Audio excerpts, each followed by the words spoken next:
And welcome into the Sports Shuffle. It is September 7th, also known as the first day of the football 2023 NFL regular season.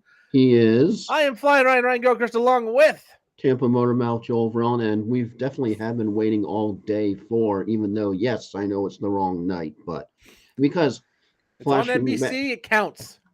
flashing back when you are at the Super Bowl, even if it's in front of your TV, but when we all reach the day of the Super Bowl, and whether it's a good game, whether it's an absolutely craptacular game, and whether it's a good game or a bad game, definitely tends to affect the commercials. Do you tend to notice that?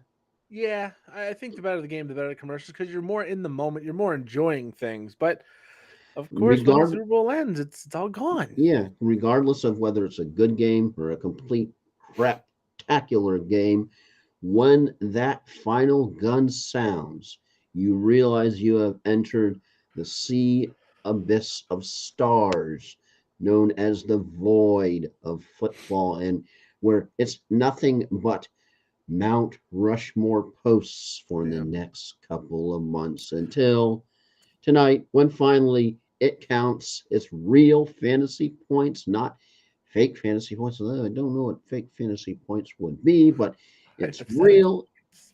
The hypothetical that would be probably some of our teams from last year, if you Yeah. remember some. But yeah, it's real. It counts, and I know that we're going to do our Thursday night football picks later. As the Yes. big question of the entire day is: do we dare drink the Kool Aid about the Lions winning in Arrowhead? I think that's because I've seen some crazy productions out there, as I'm sure you have on social media. You Oh have yeah. people trying to hype up because of everything going on with the Chiefs, making the case for the Lions, and I'm just like, they're still the Chiefs or Yeah. Chefs, depending. So we are going to talk about that game in a separate podcast from this one, immediately following it, just because we kind of had some draft shenanigans 2 weeks ago, and then we had a hurricane that Like, passed by close enough where we had to take it and, seriously. and yeah, and Lee is definitely that. I know all the models are saying it's going to turn, but you're just looking at the track and you're just It's going, not coming to Florida.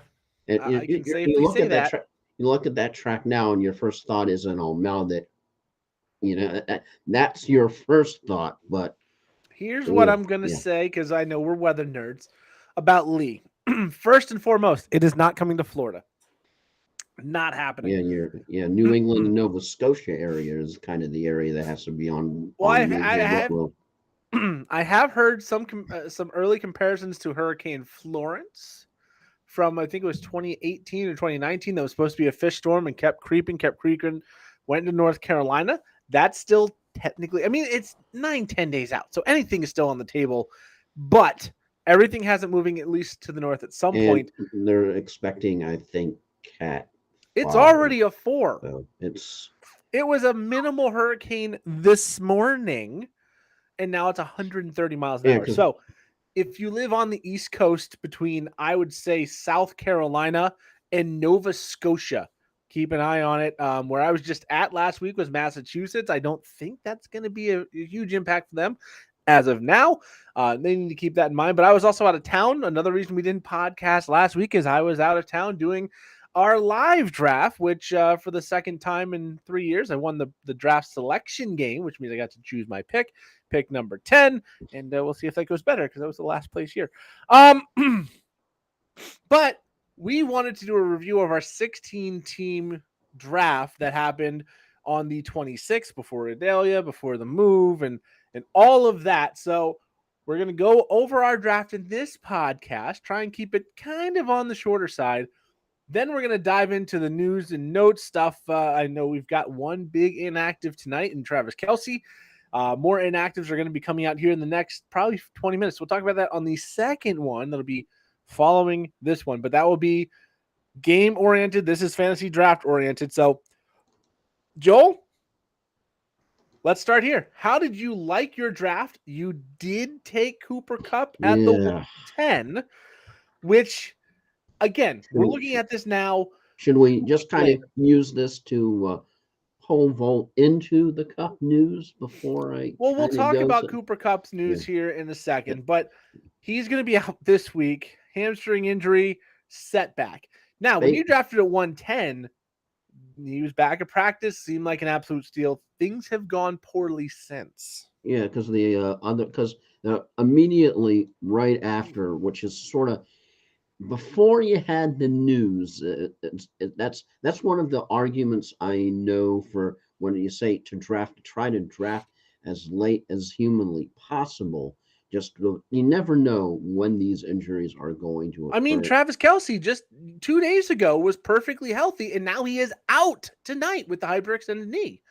So, Yeah, I mean, because unless you're drafting right now, there's always going to be news that comes out. So, let's go over your team first from top to bottom. Because before and after you had Saquon Barkley before, which Before knowing the his news, choice of Cooper Kupp, that is, at 110. would have been a better pick just knowing the news. And then, after some of the reports I've seen with that Nick Chubb is actually considered a tier 1 RB for week 1, might have been a better. But hindsight, as they say, and knowing you're in the moment, I think Cooper Kupp was a good pick if you didn't know what was going to happen, even though pretty much the general feeling and consensus is that thinking he's going to potentially be out at least a month. Nothing has been declared yet. Yeah. They were talking about potential of injured reserve, not season ending. Yeah, the but 4-week variety.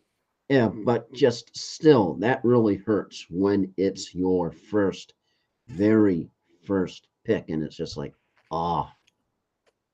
Now, this is a full PPR league. I took Cooper Kupp at the number 5 overall pick in a league 4 days before Joel did this in a half PPR because he is a great player. We're not arguing that. But as of right now, I mean, we'll look at my draft where we talk about Jonathan Taylor because at the time the trade was looking positive. He was going to be traded or he was at least going to be pulled off the pup list. That didn't happen. So it does. We both have 2 big stories to talk about. So Joel, go through your team and we'll kind of see what you think from there. All right, taking the injury news out of it, if it was a last year, still have to say pretty decent pick, as you just never know when the injury dice are going to roll your way, especially in fantasy, especially with all the injuries we saw even in training camp this year, for God's sake. So I just have a feeling the injuries might be even more severe this year. I don't know why. It just sort of has it shaping up. But of course, next pick, sort of kind of I know a bit of a surprise, but it's a 16-team league. So I knew that Jalen Hurts, I know it was risky going WRRB because especially in a 16-team league, when you have 2 rounds, how many RBs, especially hero RBs, top stud, tier 1 RBs, are going to be off the board, especially as you're going into round 3. But on the other flip side of that coin is that if you go WRRB, then you're talking that you're going to be in the Daniel Jones, Deshaun Watson range. So when you're talking in a 16-team league, I think going QB early isn't entirely a crazy idea. And then I snagged, of course, Aaron Jones was my 3rd pick. Pierce was my 4th pick. Then realizing, even though I know, speaking of once again of injury news, Hollywood Brown a little bit on the limited side. So when he's your number 2 now, holy shinoli, Batman, now number 1 potentially wide receiver. Oof. So that's potentially both my WR1 and WR2 who could be injured going into week 1. Then, of course, I figure I know most of the top tier TEs off the board, so I took Ingram with my next pick. Then, knowing that I definitely needed some RBs. A little bit of a deep dive since I, of course, did the WRQB. Took Samaje Perine just because he was one of those names that I like his situation. I like what he did last year and think he can duplicate some of that this year.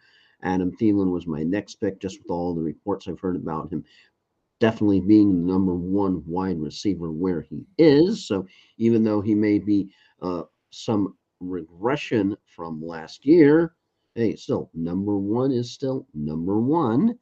And then, of course, so we got some more action, Sky Moore action going on there. I know a little bit of a late pick. Might have been a dart throw, but that was one of the names I heard definitely talked up from one end to the other all over the internet. And I'm like, grab him because I know everything about, and KC is about Travis Kelsey, but hey, if he's not starting, then you never know. That might actually help out Sky Moore. Then next pick, at the time seemed good. I'm not liking some of the chatter I'm hearing about Singletary that his usage might depend upon an injury occurring above him. So that definitely makes him a little sus for the first part of the year, but still. Then knowing it's a 16-team league, I figured I needed a backup quarterback because, as you know, how sparse that waiver wire is. We're talking that you're lucky if you can find Joshua freaking Dobbs on the waiver wire when you're in the 16-team league. So just a name I kind of had in the back of my head after looking at all the data going out. I'm going, how about Pickett? I mean, he's not exactly what you would call a sexy pick unless you have someone who's a total Steelers homer who would want to get him or trying to do a reach for him ADP. I'm like, not entirely a bad pickup, especially taking last year into account with Jalen Hurts going down, then having to scramble for a streamer option. And I figured Kenny Pickett have the option already available and just hope my quarterbacks don't resemble a quarterback room of the 49ers in the playoffs last year. Oh boy. Then at this point, you're kind of doing major dart throws. So Chuba Hubbard, just a major dart throw because I know, yeah, who knows, he might not be relevant in Carolina. Again, we don't know how relevant Carolina is going to be, but that whole division is a cluster. Then, of course, I did my first sleeper what the and took the Seahawks because all of a sudden that's when you notice, hey, all these defenses are starting to fly off the board because it's amazing how early the defenses fly off the board when it's not the waiting till the last two rounds defense kicker and then people leap like a tiger on those defenses. So I want at least a halfway decent one. Of course, to my definite dart throw, or I tried to trade him with for Van Jefferson, but the person just obviously wasn't interested. I thought it was a fair trade because I was looking at the pre-draft ADP, not taking into account that Van Jefferson is now going to potentially be the number one wide receiver for about Mountain 10. I was looking at pre-draft ADP. I thought it was a fair trade. Ty Chandler for Van Jefferson as I looked at their roster. I was thinking, okay, they might need another RB. Well, deal or no deal, no deal there, kids. But hey, at least I gave it a shot. And of course, needed a kicker, liquored up or otherwise, Nick Folk. And probably the one thing where I find myself definitely challenged already is definitely wide receiver just because of the injuries. Wide receiver number one, yay, potentially a month, hopefully not any longer. And wide receiver two, Marquise Hollywood Brown, already having some hammy issues, which doesn't tend to fill me as a fantasy manager with a whole heap lot of confidence yet. Yeah, you had mentioned taking two quarterbacks, 30 quarterbacks off the board in this draft. The only two starting quarterbacks not drafted, Desmond Ridder of the Atlanta Falcons and Mac Jones of the New England Patriots. Every other starting quarterback was drafted. Three teams taking one quarterback, one team taking three, and the rest taking two is how that shakes out. Joel did say weakest at wide receiver, no doubt about it. Kupp on the shelf for at least week number one, probably more than that. Hollywood Brown dealing with the hamstring. Adam Thielen dealing with a little bit of issues as well. Sky Moore perfectly healthy and is pretty much guaranteed to be a starter, at least to start the season. So going to be real tough for Joel at the wide receiver point. But there are teams like mine who went a little more wide receiver heavy Should who I could change my use. Should I change my team name to Hallelujah Holy Bleep? Where's the Tylenol? Well, we might be able to make a deal here because Joel, you have 4 wide receivers on your roster. I had 5 of my first 8 picks be wide receivers, so I've got a little more depth, a little less at the running back position. But we'll quickly go through my team. First round pick number 5. I did pass on Cooper Kupp, mostly because I just drafted him at number 5 in the Family Feud League, right above my head, somewhere over here, right there. Pick number 5 took Cooper Kupp because, well, I could. And it was a keeper league. Tyreek Hill was kept. I didn't want to go too much further down than that. So I took Kupp there. I took Hill here mostly to diversify, which works out now. First round, love the pick. Second round, oh boy, it gets Jonathan Taylor round 2. And again, this was before the trade was not going to happen. It was before he was left on the PUP list for at least the first 4 games.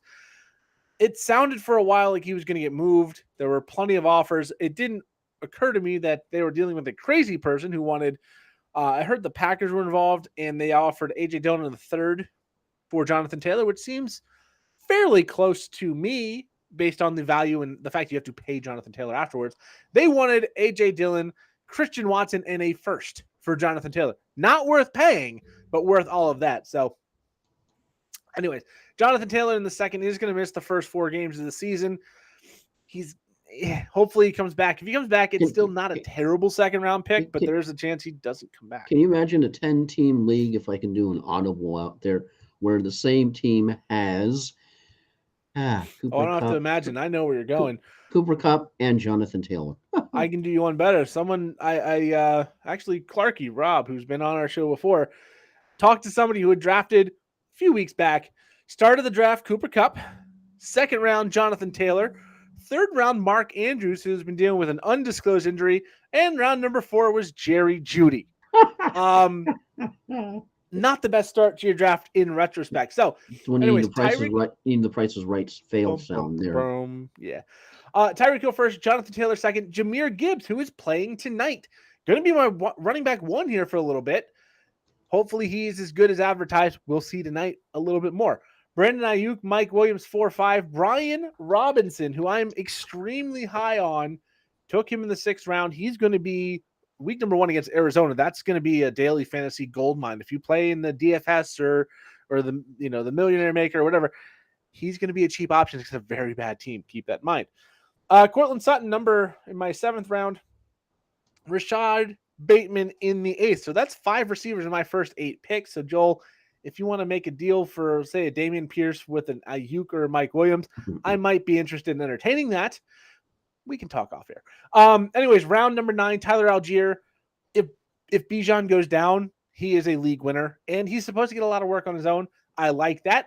Then I finally dipped my toe into the quarterback pool with Brock Purdy of the San Francisco 49ers, followed up with Jalen Hyatt, another wide receiver from the Giants. Somebody has to be the number 1 on that team. Maybe it's Hyatt. And then back to the quarterback pool in Matt Stafford because Purdy coming off the injury, Stafford coming off the injury. Hopefully one or both stays healthy for an extended period of time.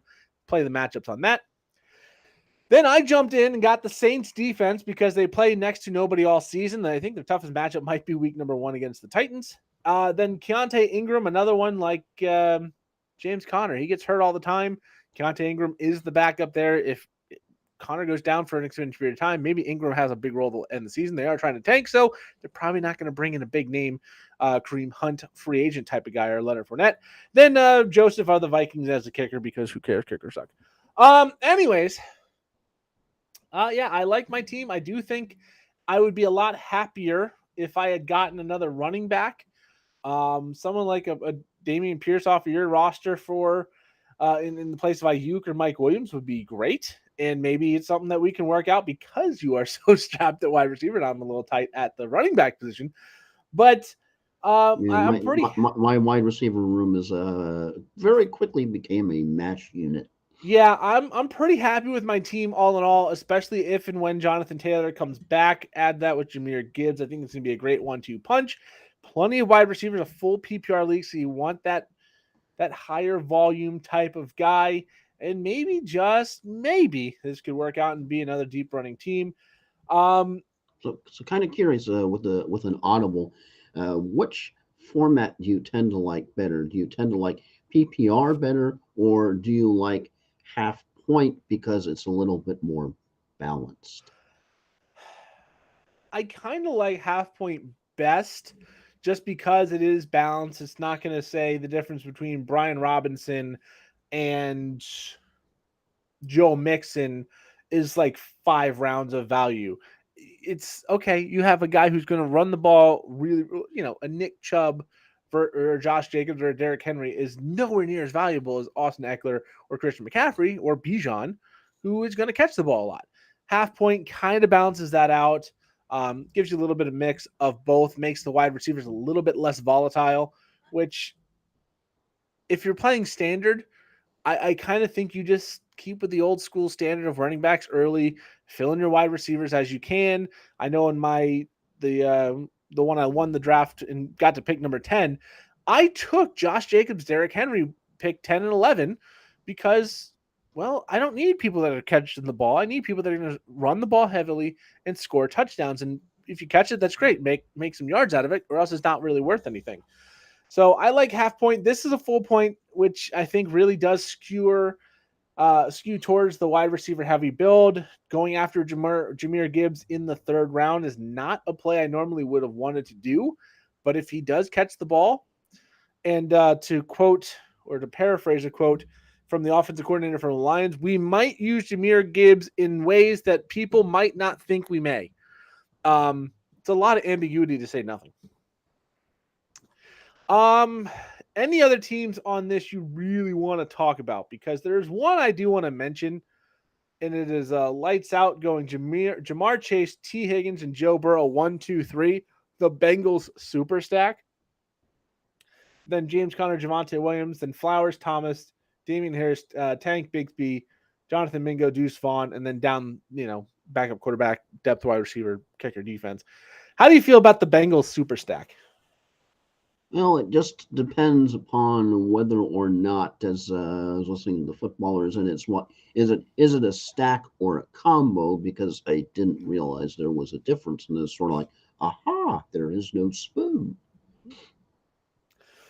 And a public service announcement, because in our a little too serious league, the first pick overall is cursed. They do not finish the season healthy, and that pick was Justin Jefferson. So if you have Justin Jefferson, I'm sorry in advance. I didn't do it. That was Clarky.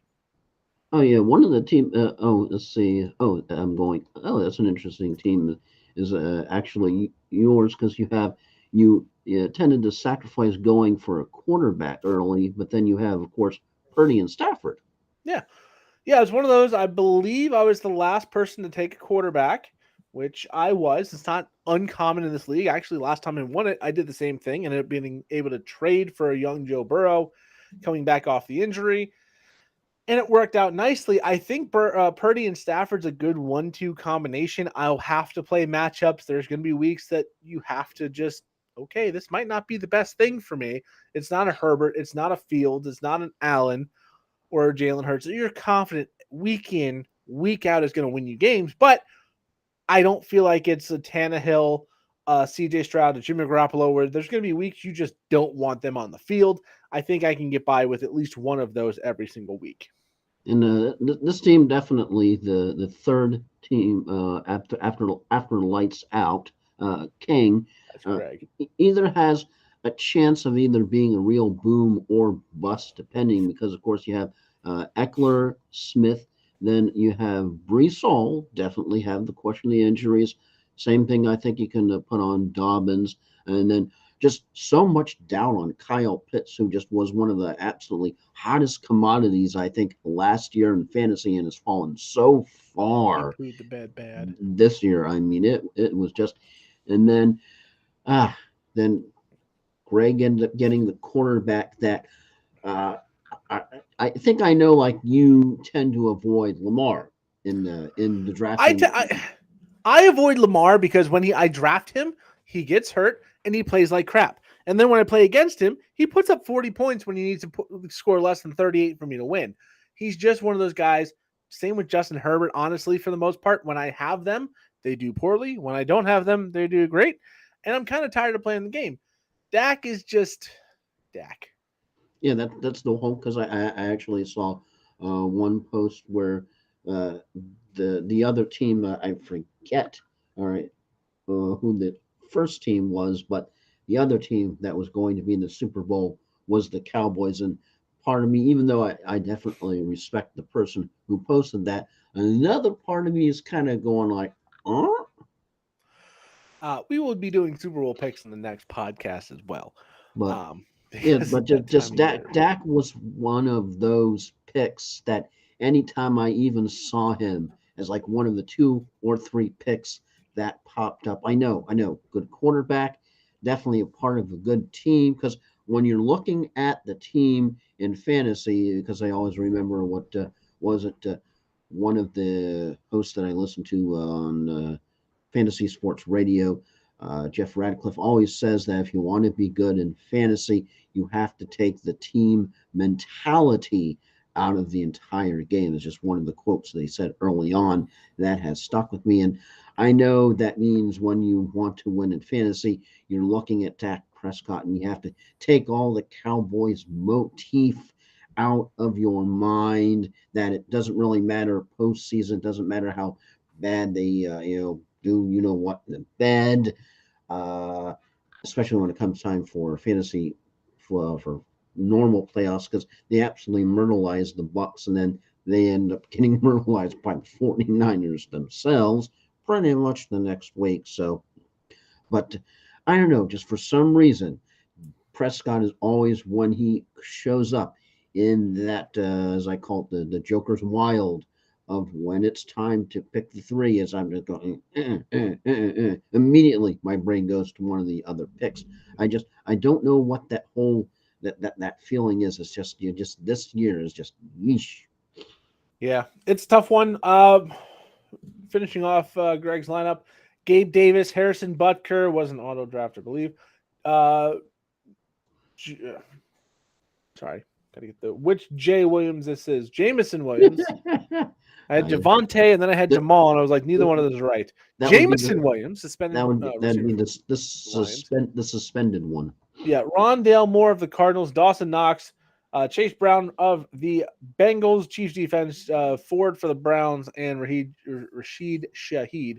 So another team that's really going to say that 3 times real fast. Yeah. Another team is going to be real desperate for some wide receiver depth, especially if Devonta Smith or Gabe Davis gets hurt. You're already missing Jamison Williams for an extended period of time. I don't think you can rely on Moore or Shaheed consistently. I wonder if anybody did the all suspended challenge, trying to get the majority of your team being players that were suspended. Because I know you have 0 RB or 0 WR or hero RB. And I'm like, what about an all suspended team? It's not a good way to start the season. Let me see. One more team I want to talk about. What do you think about you've got this one will be definitely interesting as Wonder Chump, especially with the whole Kyler Murray news, as definitely 3 quarterbacks on the team, 3 in a 16-team league: Kirk Cousins, Kyler Murray, and of course I'm sure this one, I don't know, this had to be an auto pick. Also Baker Mayfield. Now, as things turns out, actually not entirely a bad deal, because they can drop Murray, spend some fab on the waiver wire, and pick up one their biggest need, whether that's RB or WR. But then they have more to the point on this roster.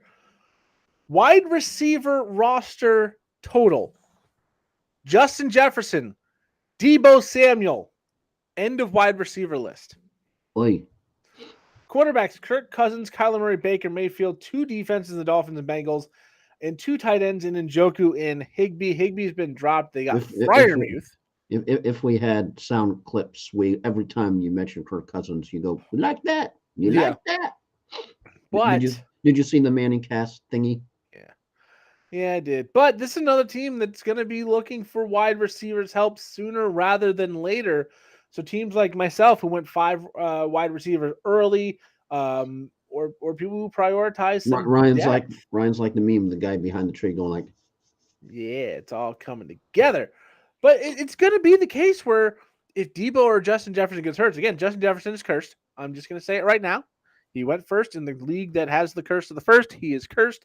Something bad's going to happen. I'm calling it now. Remember this moment. Wasn't he also on the Madden cover too? Yeah, 7:20 Does on September 7th. I'm calling my shot now. Justin Jefferson's not going to finish the season. Does that mean healthy. double? Does that mean double curse? Double curse. And yeah, he's not going to finish the season healthy. He's going to be disappointment because curses. Has he ever been on the NCAA cover? Because that would be almost triple curse. No, I don't think they had that when he was in college. Hmm. So yeah, that's it. I mean, it's going to be a fun league. We'll keep an eye on the records all season long, of course. But this is a very tough league to win. My challenge will to be not finish last. I think you have a balanced enough team, especially if Cooper Kupp comes back sooner rather than later, that you can play Kupp, Hollywood, Jones, Pierce, Hurts, and then figure out the last couple of spots in your roster, which is what most of us are going to be doing anyway. So what you're saying is my cup is really half full. My cup is not half empty. Yeah, you're a little hamstrung right now, but it will get better. Anyways, I like my chances of winning the league, which is a good thing because you can come out of this and really go, oh no, oh no, oh no, oh no. And I don't think I have that. So I'll take it. And Team 16, name your team. I don't know why. It is Team Olympic and a bunch of numbers. That's Nate's team. I don't know why it didn't populate on this when it did during the draft. It is not a vacated team. It's just a sleeper error. Okay, so they did name their team. Okay, sorry. Yeah, everybody's team Nate. name starts with team and the username. You still are Team Taliesin Getty. And there's a few others that are still team whatever. Okay. And that's fine. It's all good. And to me, name your team. Okay. Yeah, name your team. Name your team. Anyways, with that said, we are 1 hour or so from kickoff. So we're gonna close out this one. Then we're gonna come back and talk about Lions, Chiefs, and make some Super Bowl picks. So I am flying Ryan Gokers along with Tampa Motormouth, Joel Verlin. And with that, we go